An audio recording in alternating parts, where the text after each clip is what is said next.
Leah Miller, you now have taken on 400 people at a pickleball club in the Berkshires, many of whom are beginners. And I'm wondering, because you play at a high level and you also give private lessons at every level, Yes. what is one of the sort of seminal topics that you want to make sure people develop a good skill? Now, this would obviously apply to better players who never had the pleasure of working with a coach and being Yeah. taught about footwork, because I think that is a Yes. basic that's easily overlooked. So, talk a little about our feet and where they should be and where they shouldn't be. Perfect. I love this. So my big three things that I really try to instill in my students and even my fellow teammates that I play with are Yes. three things, right? But feet first, patience, finesse. If your feet are in the right position for the shot, you have the patience for the ball to come to you, finesse your body, your success of hitting a good shot goes up tremendously. So, starting from if you're serving, where's the strongest part of your body? Your legs and your glutes, right? So if you're Okay. in more of a lunge, for a serve or a drop, you're in that forward motion. If I'm right handed, so my left foot would be forward, I have room to bring my paddle back and then I can lift and push. Then I split step, which then I say you're in a squat position. Then you're ready to jump either way that you need to. That's a very good thing. So, it's the one foot forward and the other back, and now you've gone forward and now you have split stepped. You have Correct. stopped. So, I think one of the things that people don't do enough in pickleball is be still in their feet when they're going to hit. A They're lot of still people moving. Yes, a lot of people move through the ball. What I mean by that is they're not, I always say plant before you hit. If your Yes. body is stable, you're going to have more control of that shot and watching the ball hit the paddle. So many people, if your feet are in the right position, you're stable, you're ready to have control of that ball. Now it's just muscle memory from the waist up. Now your body's going to know what you have to do. If your feet are in the right position and you can just glide through the shot, split step again, gain control of your body. So momentum keeps that weight going forward, and that's when you lose control of the shot.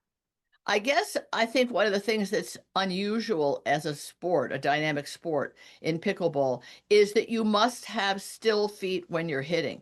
Because if you think of, I don't know, tennis, for example, or ping pong, people are often leaping, or they shouldn't be one-footed. There's been some talk about some of the professional female tennis players hitting off of a back foot and the other legs windmilling, they say.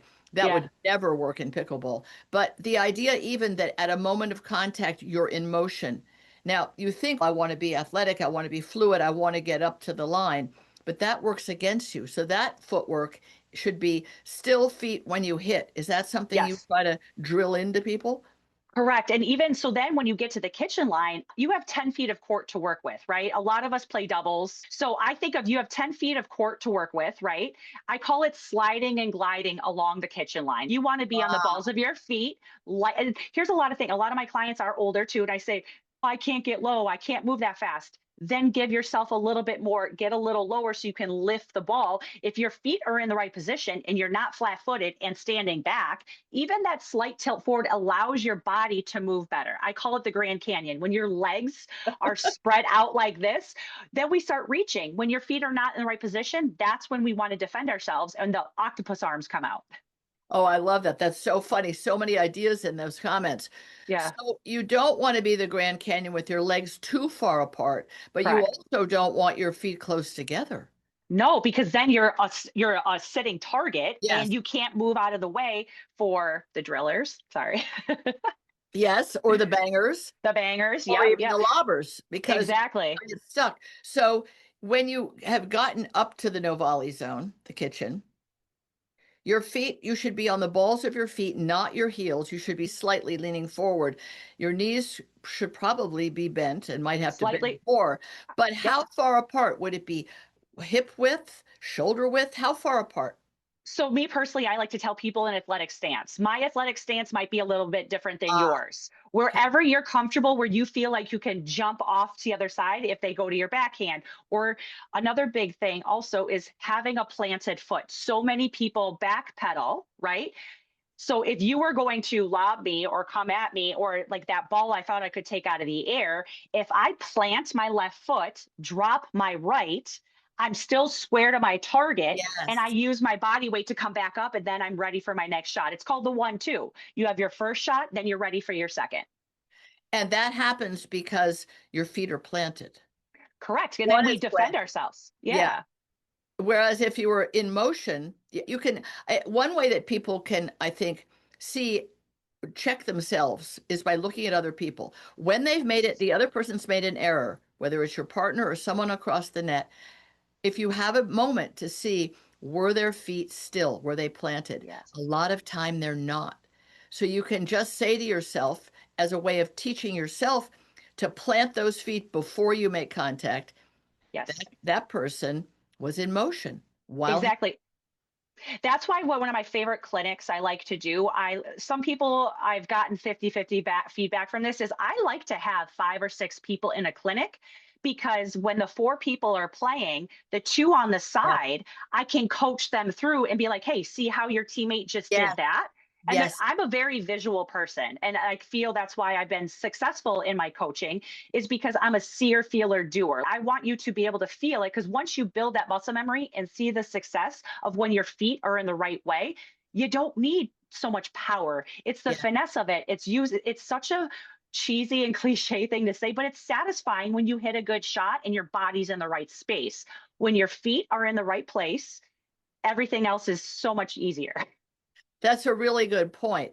Footwork when you're going to take a ball out of the air, a lob, probably, Okay. because that footwork speaks to the issue of stepping back with one foot, right? Correct. A If lot of you're people righty, backpedal. You want to do a drop step because you yeah. want to still be able to see the ball. So maybe I actually saw one of my dearest friends. She tried to get a lob. She backpedaled and she broke her wrist. And Oh, I was so oh, devastated. And she was like, "Leah, I know I didn't move my feet." And that's the first thing she said to me. And then we started crying because I felt so bad for her. But I was like, "See, oh, I told you we have to work on your footwork." My big thing is injury prevention. yeah, Try to instill that so deeply because I want to see people playing into their 70s, 80s, yeah, 90s. You know what I mean? yeah. So, So because when you fall and you're older, your bones are more breakable. oh, That's sort of what it yes. boils down to. Yep. Younger people can stumble and fall, and either they have better balance, or if they fall, they bounce. They're more Yeah.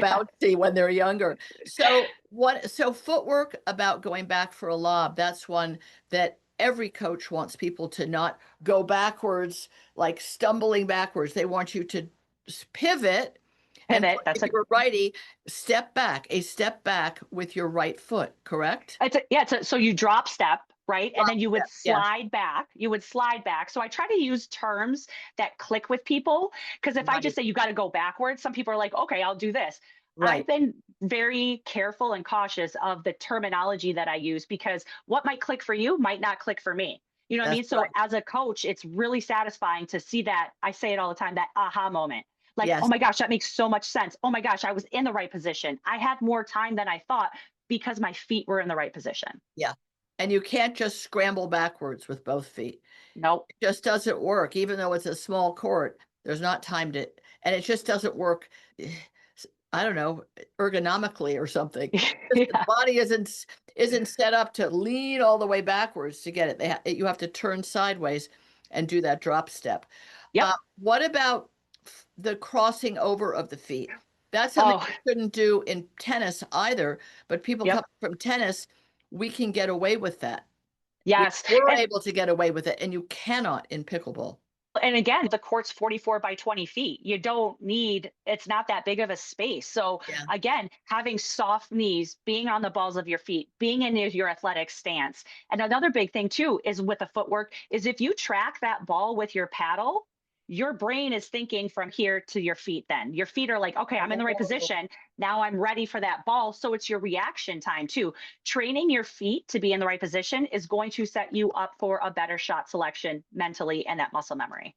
so let's say you're on the left side of the court and you're a Yep. right-handed player, and Yep. somebody sends the ball to your backhand. Yep. One of the first things that people do, and I think it can make you even fall down, yeah, they cross their feet. They take their right foot on the But paddle side and they cross it over. And then you're yep. stuck. Even if you could get the ball that way, now you're stuck. There's no sliding, there's no gliding. You are committed to being Yeah. cross-legged over there. Exactly. So then even if lefties or righties, wherever your backhand is, you gotta have an anchored foot. Have that one anchored foot, drop step the other one, so then you have room to bring that paddle back. So then you can bring that other leg up, and now you're in your split stance ready for your next shot. But I've even seen people cross over. I did it myself until I got browbeaten out of it. I'm kidding. But various coaches said, hello, you just crossed your foot. I'm Yep. going for an out wide forehand, and Yep. my left foot wants to cross over to get me a little closer. It's not legit. You can't do No. pickleball. No leg crossing, no foot Yep. crossing. Correct. And it's the muscle memory, it's agility, Yeah. it's understanding how your body works, though, too. So even if it's smaller steps like little slides, or Yes. I'm vertically challenged, I'm only 5'3". So, and I like to stay a little lower because then I'm more closer to the ground and it's easier for me to shift back and forth. Yeah, Does that make sense? it does. And by the Yeah. way, when you play her, she comes across as like 6'3". So I just want you to know we could do a show on vertical challenge, and it really is a mindset. And Yes. the power of the legs and the power of the mind. And the other thing Leah does is smile a lot, no matter what's Oh, happening. So it's so disarming. You think, wow, this big, sweet person. I had no idea you were 5'3". That's a yeah. well-kept secret. People can seem bigger when they play correctly. They have more control of where they are on the court and how it's going down. And I think footwork has a huge amount to do with it.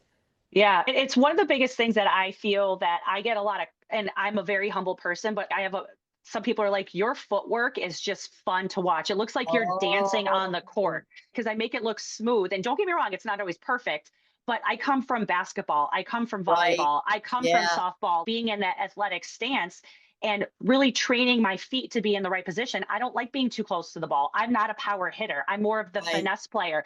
I use this analogy all the time is I'd rather be the Scottie Pippen to your Michael Jordan. I want to be your setup girl. I want to give I you that feel the yummy same put way. away shot, Oh right? yeah. I had Yeah. no idea that's what they did in basketball. So I'm really glad to know. Yeah, I am Scottie Pippen on the court. Yeah. Once in a while, I'll put a ball away, but I feel like, hey, I should have just that belongs to my partner. But it does. No, it doesn't. If you earned it, you take it, girl. Thank you. Yeah, you can set yourself up too. All right. Exactly. Footwork really matters. So Yes. I think a great way to learn is what Leah said. Look at other people. You don't have to be a trained coach, although it's good to have a trained coach and get into It any is. clinic or camp or lesson you can.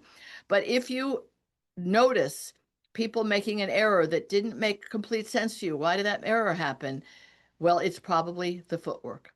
Yes. So, and they were probably moving. It's as simple as that. Don't move, Exactly. hit, move after. Plant before you hit. If you take anything out of this podcast right That's now, right.